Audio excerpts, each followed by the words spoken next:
Hello everybody, welcome back to my channel. My name is Queenie for those who don't know me, reviewing the Married at First Sight UK reunion special. Before I get into it, please make sure to like this video, subscribe and hit the bell and leave a comment down below. So they have some of the castmates from the last 2 years, I think, come back on the show and just give us an update on where they stand. There was a lot of fluff at the beginning, so I'm skipping all of that and jumping straight to Hannah and Orson coming in as a unit, but not a couple. They do say that they've been a really good support system for each other, especially because Hannah does not have many friends here. The only friend she has, supposedly, is Amy, but Amy is also friends with Holly, her biggest op. Me and Amy are really close. Hannah and Holly, they're both really good friends of mine. Hey,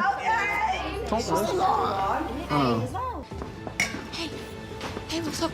We're going to have a convo. Me and you? With Hannah. The way I was treated was pretty shit. I am quite insecure. I've been through some Tetris shit in my life, Hannah.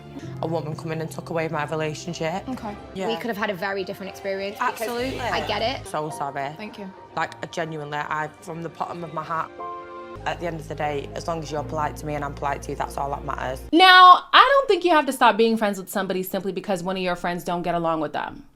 However, you must have known, if we're to take this as something real, because please, reality TV, if we are to take this as something serious, you must know that walking in hand with somebody who has done horrible things to somebody who you claim to be your friend is never going to sit well, like at all.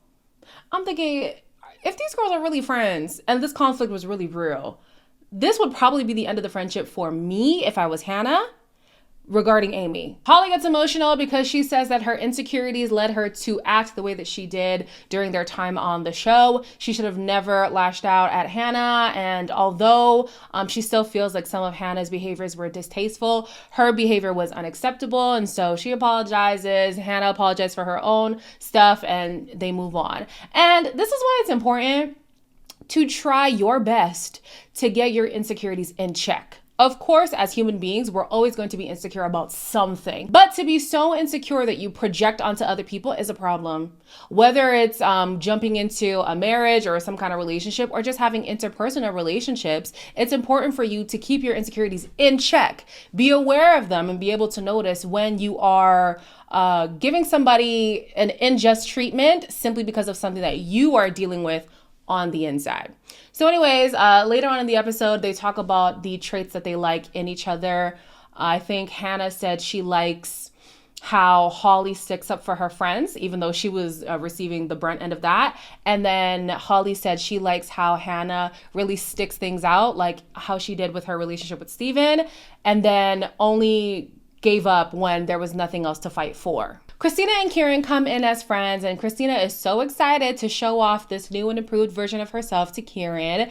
Kieran has been living the single life, and he apparently had a secret, not so secret, rendezvous with Erica, which Christina does not know about. And so when Erica comes in, the room gets a little bit awkward. Literally, we are fine, we are friends. Yeah. Like, Do any of you boys know who Erica's dating? Is it not you? No, it's I not was me. thinking it was you, you know. It's not me. Shut the fuck up, stop making a big deal about it. You will. I'm glad you guys are friends. Nah, And you actually you dating anyone? No, now? no, You- no. Talking. well, what do you mean, well? Erica walked in saying that she's not a dirty little secret and that Kieran needs to own up to his shit. And I'm thinking, a kiss? You want this man to confess about a kiss as a single man with a single woman to a person who he was married to in an experiment that ain't even real for real. No. No. Everybody's so concerned about how Christina's going to feel. Respectfully, Christina's feelings are irrelevant. Truly. Who cares? The relationship has been done. He has been dating after they broke up. It is up to Christina to pick herself up by her panties and move on. And luckily, that's exactly what happened, because later on in the episode, they're just making it seem like this is the big contentious thing. And Christina held herself well. Kieran is still keeping his mouth shut. I'm gonna have to take matters into my own hands. Is there anything you want to tell Christina? Yes, there is something I want to tell you, Christina. I wish I had a kiss. It's none of my business. How did he want me to react? Did he want me to applaud him? I hope you haven't got a coleslaw now. I was happy that it didn't turn into this whole emotional outburst. She did say that she was currently in like the height of her PMDD, and so it could have went one way, but it thankfully did not. She did say that she accepts her friendship with Kieran and that it will only be that. There's no more romantic feelings for him, but she will forever have love for him. So Kieran can finally date in peace and not be afraid of exposing things. But I want to know, so was that a one-off between him and Erica? Like, they're never going to explore that again? Because I never would have put them together. But now I'm intrigued by the idea. Sasha had a quick moment. She came in saying that she and Ross have obviously broken up. I think we all knew this. If you didn't know, they have. And so for a moment, she came in with a lot of energy. I was thinking, oh, Sasha, where is this going to go? It is a bit strange being here without Ross. He's moved on, he's got a new missus now 2 weeks after he ended it with me. So I would assume that he wouldn't come. I'm still healing. I'm still getting over it. Just feel cheated, betrayed. You loved him. Without him. Oh, now it's clear that Ross really wasn't the man for me. So it turns out that Ross broke up with Sasha 2 weeks after the show, and he did it over text. Sasha obviously did not want Ross to be there, but she also was thinking it would have been beneficial so that they could finally have their closure. If you guys have heard me talk about closure before, I feel like closure is an illusion. There often isn't a need to sit down and have that in-person final conversation with the... You just want to have the last say. And if the decision is the decision, regardless of what you say, then being the one to have the last word, it's irrelevant. On top of that too, their relationship was quite toxic from what we saw. The arguments that they were having, the way that Ross would get really angry. And so it was just a recipe for disaster. It's probably for the best that he broke up with her that quick. I'm sorry. It probably was for the best that he just nipped out of the bud. She says that since then, she has found God. She's focusing on her Christian walk. And yeah, I don't know if she's open to dating. Maybe I'll DM her and ask. But yeah, that chapter is officially closed. Since the show, Amy and Adam have become really close friends, and she says that he has eyes for her, and you know, she's not really checking for him or whatever. But throughout the evening, they're exchanging some flirty comments. You're for us, aren't you? No. Yeah, you are. I don't know. I don't want to ruin our friendship. I make you smile. Yeah. You're not cold. Put your jacket on. Yeah, sorry, just checking my muscles out. She's attractive. We get on. What do you want us to do? Get on the table and shag? Might warm me up. Electricity between you two is like fucking... It is weird being friends with somebody that I know fancies me. Maybe there will be kisses in the future, who knows?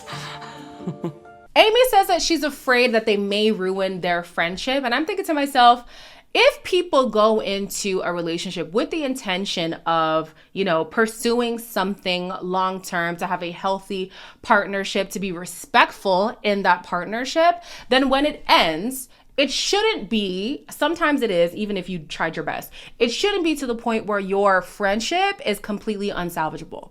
I don't think it should be like that. So if they genuinely are friends, and they're going into something being serious, having true intentions for each other, you know what I'm saying? Then it shouldn't be a problem. But either way, I don't believe this whole story that nothing has happened between them. They deny it. They deny that anything has happened, even a kiss. But I would find it weird to walk in with somebody who's supposedly my close friend, and I'm noticing that he's had a glow up. I'm entertaining the idea of having a flirt with him. I'm entertaining the idea of maybe like doing something on the outside. Y'all have never done anything? Close friends as you are? Please put on a better act. Paul and Tasha joined the group and they ended the process together. We know from watching their season, they had some rough patches, but they were able to persevere. Now, since filming the show, they had broken up just a few weeks prior to, so it was very emotional for them to see each other again. I don't know how to be. I don't know what I'm doing. Come on. Oh shit, you actually look good. I know. The minute I saw her, it's just, my heart just flooded. It was weird walking in by myself, I do admit that. She got a bit upset when she come in. Did you make the right decision or? No, I've questioned it every day. Yeah. Do you want me to come here? fuck. This has been a really hard breakup just because Paul is the nicest guy. The way Tasha immediately burst into tears, oh, my heart. I felt so bad. I felt bad for her. I felt bad for Paul. I was just like, why can't y'all fix it? Clearly y'all still got love for each other. Like, what's good? Oh my gosh, she said that she couldn't provide things that Paul needed. Paul couldn't do the same for her. And I'm thinking, well, what are the things? Let's sit down and let's work it out. Like, what are the things? They clearly have so much affection for each other. Clearly, it is hard for them to now navigate life without each other. They were very immersed in each other's families as well. Like, we can't just talk to a therapist. The honesty box came out later in the episode, and it seemed like it wasn't a complete write-off for them to restart things. He says that he came in thinking, no, like, we're done for good. And so did Tasha. But now it's like, well, clearly there's still some affection here. There's still some a love between them. I think talk to a therapist. Let's see if we can work this out, okay? But sometimes you can love somebody and it still not be right for y'all to be together. And so if that truly is the case, if it's something that they cannot work through, it's best they truly cut ties so that they don't cause more hurt. Nathan and Lacey were the hot topic of the night for me because they have broken up since the show. And it turns out that according to Nathan, Lacey was only in it for the clout. And so she decided, you know what, maybe it's best that we be friends. Nathan blocked her. She's upset that she was blocked, but it's like, girl, why the hell would he want to be with you if you're just with him for the brand deals? An avocado as friends. I got you. I know it's hard. It's hard for me too. Do you want to go for a chat? Yeah? Yeah. How about? I didn't come here for a showman. You blocked me. Yeah? Why did I block you, Lace? If I'm coming to see you Nathan, every weekend, can we put our tongue down? Oh, he's got his phone out. Yes. Oh my God, he's getting receipts. You didn't say to me then, I think we should fake it. I thought you loved me. Why don't you The let way me you speak walked for a away- change? No. Nathan, do you not remember? Do you not remember that I was there for you? For a chance, can I just speak once? Because everything you're Let me saying is speak. not true, and that's why I wrote a letter so I could remember and get everything off my chest.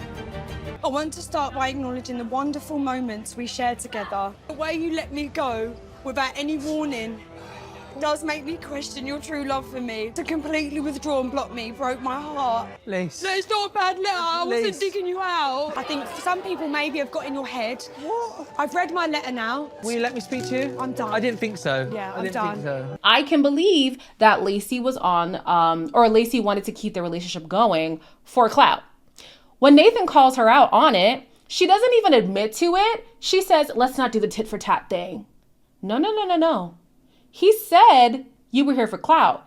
If I was accused of that and I was not there for clout, I'm going to defend my name.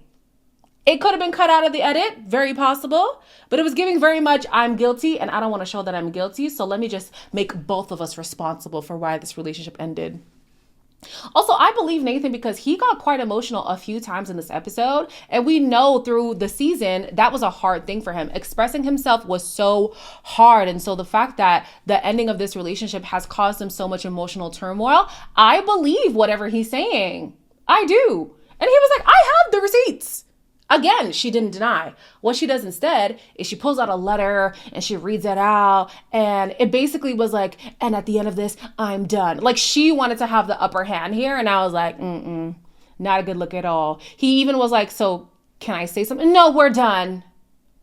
It's giving very much guilty. Later on in the episode, Lacey is continuing to die on this hill that she tried her best to keep the relationship going. I think he thought my intention was going to be to argue. Right, so you've read your letter out. He said a lot in there. No, I didn't. I didn't get a chance. Because we've said enough. Listen to his reply. Kieran, he actually did say his say. Planned dinners with my family, that's why you come to us. I asked to pay for your petrol. Is that why you texted him a couple of days ago asking him to do a magazine deal? Did you or didn't you? She knows what I'm going to say, that's why she's putting in. Respectfully, I wish you the best. Enjoy your food, and I'm going to enjoy my water. Proud of myself.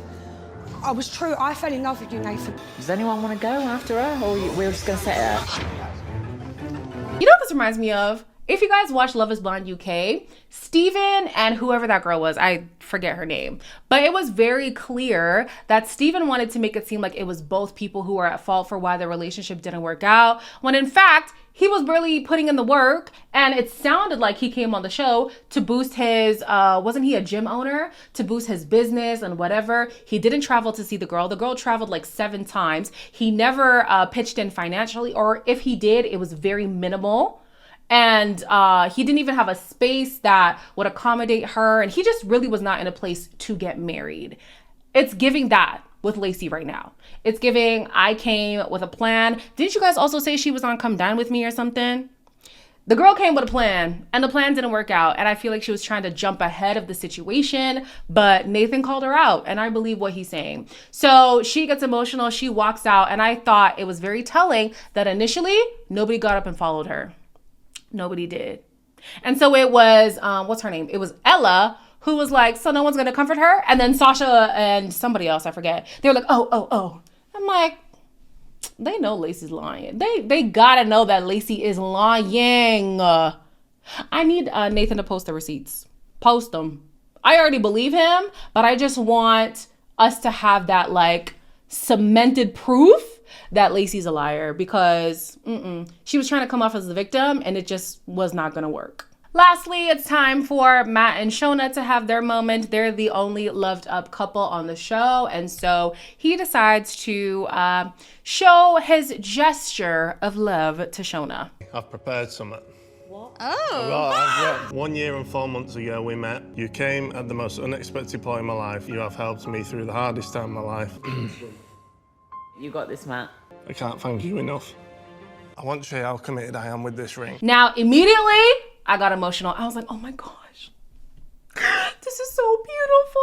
Like, oh my gosh, they've been together for 1.5 years. They now live together. She had her time with Brad and they found each other and like happy days. My tears immediately dried up as soon as he said what this ring was. One day in the near future, you will be my wife. You genuinely are my world. And I cannot wait for our next chapter. It's a promise ring. It's a promise ring. Wrap it up. Wrap it up.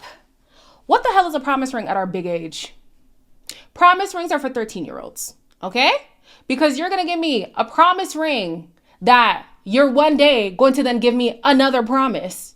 That is what being engaged is. It is a promise to marry. So I promise to don't waste my time. They've been together for how long? They live together and they're giving me a promise ring. The way I would chuck that into the ocean, like, what the hell? The show did not have to do that.